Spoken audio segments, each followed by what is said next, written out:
അമ്പരധാരിയായിട്ടുള്ള ആകാശം, ആ ആകാശത്തിലെ അനേകം നാരീരത്നങ്ങളുടെ പാട്ടുകളൊക്കെ കേൾക്കാനിട വന്നു. ഞങ്ങൾ അതിവേഗത്തിൽ പറന്ന് സൂര്യമാർഗത്തിലെത്തി. അങ്ങനെ ഞങ്ങൾ ആ സൂര്യമാർഗത്തിലെത്തി താഴത്തേക്ക് നോക്കുമ്പോൾ താഴെയുള്ള പച്ചപ്പരപ്പുകൾ മാത്രമേ ഞങ്ങൾക്ക് കാണാനുള്ളൂ.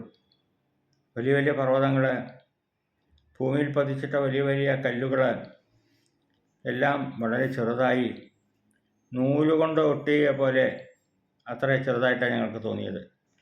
ആകാശത്തിൽ ഇരുന്നു കൊണ്ട് ഭൂമിയിലേക്ക് നോക്കുമ്പോൾ കാണാമല്ലോ, ഭൂമിയിലെ വസ്തുക്കളെല്ലാം വളരെ ചെറുതായിട്ടാണ്. ഉയരം കൂടുന്തോറും ഭൂമിയിലെ വസ്തുക്കൾ വളരെയധികം ചെറുതായിട്ട് ഞങ്ങൾക്ക് തോന്നി. ഉപലൈരിവ സംഛന്ന ദൃശ്യതേ ഭൂ ശിരോച്ഛയൈ ആപകാഭിശ്ച സംവീത സൂത്രൈരിവ വസുന്ധര. ഭൂമിയിലെ ചെറിയ നൂല് ഇട്ട പോലെയാണ് നദികളൊക്കെ കണ്ടാൽ തോന്നുന്നത്. നദികളിലെ വെള്ളം ഇങ്ങനെ നീണ്ടു പരന്ന് ഒഴുകുന്നത് കണ്ടാൽ വെറും നൂല് എൻ്റെ കഷ്ണം ഭൂമിയിൽ കിടക്കുന്ന പോലെ അത്ര ചെറുതായിരുന്നു എന്നർത്ഥം. വിന്ധ്യാപർവ്വതം മുതലായിട്ടുള്ള വലിയ വലിയ പർവ്വതങ്ങൾ, മഹാമേരു, ഇതൊക്കെ നീരാഴിയിലേക്ക് ഇറങ്ങുന്ന ആനകളെപ്പോലെ ഉണ്ടായിരുന്നുള്ളൂ എന്ന് പറയാം. ആനക്കുട്ടികളെ പോലെ അത്ര ചെറുതായിട്ടാണ് ഞങ്ങൾക്ക് അനുഭവപ്പെട്ടത്. അങ്ങനെ ഞങ്ങൾ ഉയർന്നു പോകുന്തോറും ഞങ്ങൾക്ക് പതുക്കെ ക്ഷീണം വരാനായിട്ട് തുടങ്ങി. വല്ലാതെ ചൂട് അനുഭവപ്പെടാനായിട്ട് തുടങ്ങി. വിശപ്പും ഭയവും തിങ്ങി നിറഞ്ഞു. ചെറിയ ഒരു മയക്കം തോന്നി ഞങ്ങൾക്ക്. അതിനിടയ്ക്കാണ് ഘോരമായിട്ടുള്ളൊരു ബോധക്കേട്, ഒരു മൂർച്ച സംഭവിച്ചത് എന്ന് പറയുകയാണ്. തീവ്ര സ്വേദശ്ച ഖേദശ്ച ഭയം ചാസീത്തതാവയോ സമാവിശതി മോഹശ്ച തമോ മൂർച്ഛാച ദാരുണ. തീവ്രമായിട്ടുള്ള വിയർപ്പ്, വല്ലാത്ത വിഷമം, ഭയം എല്ലാം ഉണ്ടായി. ഞങ്ങൾക്ക് ആകെ സംഭ്രമം ഒക്കെ വരാൻ തുടങ്ങി സൂര്യൻ്റെ അടുത്തേക്ക് പോകുന്തോറും. സമാവിശതി മോഹശ്ച തമോ മൂർച്ഛാച ദാരുണ. മൂർച്ഛ അനുഭവപ്പെട്ടു, ബോധക്കേട് അനുഭവപ്പെട്ടു എന്ന് പറയാണ്. അതോടുകൂടി തന്നെ ഞങ്ങൾക്ക് ദിക്കുകളെല്ലാം മനസ്സിലാക്കാൻ സാധിക്കാതായി കഴിഞ്ഞു. തെക്കേതാ കിഴക്കേതാ വടക്ക് പടിഞ്ഞാറൊന്നും മനസ്സിലാക്കാതായി കഴിഞ്ഞു. അഗ്നി, യമൻ, വരുണൻ മുതലായവരുടെ ദിക്കുകളൊക്കെ വേർതിരിച്ച് മനസ്സിലാക്കാൻ സാധിക്കാതെയായി. മുന്നിൽ കാണുന്ന ലോകം കൽപ്പാന്ത അഗ്നിയിൽ വെന്തതുപോലെ അനുഭവപ്പെട്ടു ഞങ്ങൾക്ക്. ദിഗ്വിജ്ഞായതേ യാമ്യ ന അഗ്നേയി ന ച വാരുണി. അഗ്നി കോണോ വരുണകോണോ ഒന്നും ഞങ്ങൾക്ക് മനസ്സിലാക്കാത്ത അവസ്ഥയെ. യുഗാന്തേ നിയതോ ലോകോ ഹതോ ദഗ്ധ ഇവാഗ്നിന. യുഗാവസാനത്തിലെ ഗംഭീരമായിട്ടുള്ള അഗ്നി കൊണ്ട്, കൽപ്പാന്ത അഗ്നി കൊണ്ട് ലോകം മുഴുവൻ വെന്തുരുക്കുന്ന പോലെയുള്ള അനുഭവം ഞങ്ങൾക്കുണ്ടായി. കാഴ്ച തീരെ മങ്ങിപ്പോയി, ഹൃദയം പാഴായിത്തീർന്നു. വളരെ വിഷമത്തോടെ ഞങ്ങൾ അങ്ങോട്ടും ഇങ്ങോട്ടും പരിഭ്രമിച്ച് നോക്കാൻ തുടങ്ങി. ഭൂമിയെപ്പോലെ തന്നെ വലുതാണ് ഈ സൂര്യദേവൻ എന്ന് ഞങ്ങൾക്ക് തോന്നി. ഭൂമിയേക്കാൾ വലുതാണ് സൂര്യദേവൻ എന്ന് ഞങ്ങൾ മനസ്സിലാക്കി. ജടായു ഒന്നും പറയാതെ താഴത്തേക്ക് പറന്നു എന്ന് പറയാണ്. ചൂടനുഭവപ്പെട്ടപ്പോൾ ജടായു താഴത്തേക്ക് പറക്കാനായിട്ട് തുടങ്ങി. അനുജൻ താഴത്തേക്ക് ഇറങ്ങിയെന്ന് കണ്ടപ്പോൾ ഞാനും പെട്ടെന്ന് എൻ്റെ ഗതി താഴത്തേക്കാക്കി. ഞാൻ എൻ്റെ ചിറകുകൊണ്ട് അനുജനെ മറച്ചു. അനുജന് ചൂട് വരരുതല്ലോ എന്ന് വിചാരിച്ച് അവൻ്റെ ദേഹം പൊള്ളാതിരിക്കാൻ വേണ്ടി ഞാൻ അവനെ മറച്ചു പിടിച്ചു. പക്ഷേ എൻ്റെ ദേഹം, എൻ്റെ ചിറകെല്ലാം കരിഞ്ഞ് ആകാശത്തിൽ നിന്ന് എൻ്റെ ദേഹം താഴത്തേക്ക് വീണു എന്ന് പറയാണ്. വല്ലാത്ത മോഹാലസ്യത്തിൽപ്പെട്ടുപോയി ഞാൻ. എൻ്റെ ചിറകുകളെല്ലാം കരിഞ്ഞുപോയി, ശരീരം താഴത്തേക്ക് വീണുപോയി. പക്ഷാഭ്യാം ച മയാഗുപ്തോ ജടായുർന്ന പ്രദഹ്യതേ പ്രമാദാ തത്ത നിർദഗ്ധ പതൻ വായുപഥാദഹം. വായുപഥത്തിൽ കൂടി ഞാൻ താഴത്തേക്ക് വീണു. ജടായു സാധാരണ ജനസ്ഥാനത്തേക്ക് തന്നെയാവും വീണിട്ടുണ്ടാകുക. ഞാൻ പിന്നെ കണ്ടിട്ടേ ഇല്ല. എൻ്റെ അവസ്ഥ എന്തായിരുന്നുവെങ്കിൽ ചിറകെല്ലാം ഉരിഞ്ഞു പോയി ബോധമില്ലാതെ ഞാൻ വിന്ധ്യാപർവ്വതത്തിൽ വീഴാനുണ്ടായത്. വിന്ധ്യാചലത്തിലാണ് ഞാൻ വന്നു വീണത്. ആശങ്കേതം നിപതിതം ജനസ്ഥാനേ ജടായുഷം അഹം തു പതിതോ വിന്ധ്യേ ദഗ്ധപക്ഷോ ജഡീകൃത. ജഡനായിട്ട്, ജഡസ്വരൂപത്തിലായിട്ട് പക്ഷങ്ങളെല്ലാം ചിറകുകളെല്ലാം ഊരി വീണ് വിന്ധ്യാപർവ്വതത്തിൽ ഞാൻ വീണു. അഹം തു പതിതോ വിന്ധ്യേ ദഗ്ധപക്ഷോ ജഡീകൃത രാജ്യേന ഹീനോ ഭ്രാത്രാ ച പക്ഷാഭ്യം വിക്രമേണ ച സർവഥാ മർത്തുമേവേച്ഛൻ പതിഷ്യേ ശിഖരാൽഗിരേ. അങ്ങനെ ഞാൻ ബോധമില്ലാതെ വിന്ധ്യാചലത്തിൽ വീണു. അല്ലയോ നിശാകര മഹർഷേ, ഭഗവാനെ, എല്ലാം എനിക്ക് നഷ്ടപ്പെട്ടു. എൻ്റെ രാജ്യം, എൻ്റെ ഭ്രാതാവ്, എൻ്റെ ചിറകുകൾ, എനിക്കുള്ള വീര്യം എല്ലാം എനിക്ക് പോയി നഷ്ടപ്പെട്ടു. എനിക്കിനി വേറൊന്നും കരണീയമായിട്ടില്ല, മരണം തന്നെയേ ഉള്ളൂ എന്നുള്ള തോന്നൽ വന്നു എനിക്ക്. അനർത്ഥം, മരണം സംഭവിച്ചു കഴിഞ്ഞാൽ ഞാൻ ഇതാ ഈ ഗിരിശിഖരത്തിൽ നിന്ന് താഴത്തോട്ട് പതിക്കുകയും ചെയ്യും. ഇപ്പോൾ ഈ ഗിരിശിഖരത്തിൽ തങ്ങി ഞാൻ കഷ്ടിച്ചങ്ങനെ കഴിയുന്നു എന്ന് മാത്രമേ ഉള്ളൂ. ചിറകുകളില്ല, എവിടേക്കും സഞ്ചരിക്കാൻ നിവൃത്തിയില്ല, ഭക്ഷണം കഴിക്കാൻ എവിടേക്കും പോകാൻ നിവൃത്തിയില്ല. കിടന്നിടത്ത് കിടന്നുകൊണ്ടാണ് എല്ലാ കാര്യങ്ങളും നടത്തുന്നത്. വല്ലാത്ത പരിതാപകരമായ അവസ്ഥയിലാണ്. അല്ലോ മഹർഷി, എന്നെ അനുഗ്രഹിക്കണേ, എനിക്ക് എവിടേക്കും പോകാനായിട്ട് സാധിക്കില്ല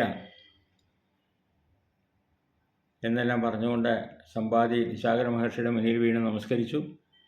നിശാകര മഹർഷി ഇതെല്ലാം കേട്ട് അല്പനേരം കണ്ണടച്ചുകൊണ്ട് ധ്യാനിച്ചിരുന്നു എന്ന് പറയാണ്.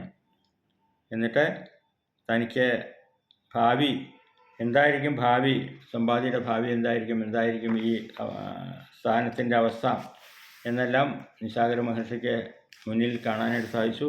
അങ്ങനെ നിശാകര മുനിയുടെ അനുഗ്രഹത്താൽ സമ്പാദിക്ക് ഉണ്ടാകാൻ പോകുന്ന ഭാഗ്യത്തെ പറ്റിയൊക്കെ വർണ്ണിക്കുകയാണ് അടുത്ത സർഗത്തിൽ. സമ്പാദിക്ക് ചിറകം മുളയ്ക്കാനുള്ള സാധ്യതയുണ്ടാകുന്നു. ശ്രീരാമ ലക്ഷ്മണന്മാരുടെ സാന്നിധ്യം കൊണ്ട്, അവരുടെ അനുഗ്രഹം കൊണ്ട് തീർച്ചയായും സമ്പാദിക്ക് ചിറകുകൾ മുളച്ചു വരും എന്നൊക്കെ അനുഗ്രഹിക്കുകയാണ് നിശാകരമുനി. ആ നിശാകരൻ്റെ അനുഗ്രഹമൊക്കെ വർണ്ണിക്കണു 62-ാം സർഗത്തിൽ. നമുക്ക് 62-ാം സർഗം പാരായണം ചെയ്യുമ്പോൾ അതെല്ലാം സ്മരിക്കാൻ സാധിക്കട്ടെ എന്ന് പ്രാർത്ഥിക്കുന്നു. എല്ലാ വാക്കുകളും ശ്രീരാമചന്ദ്ര പ്രഭുവിൻ്റെ പാദങ്ങളിൽ സമർപ്പിക്കുന്നു. എല്ലാവർക്കും നന്മ നേർന്നുകൊള്ളുന്നു. സർവത്ര രാമനാമ സങ്കീർത്തനം. രാമ രാമ രാമ രാമ രാമ രാമ രാമ രാമ രാമ രാമ.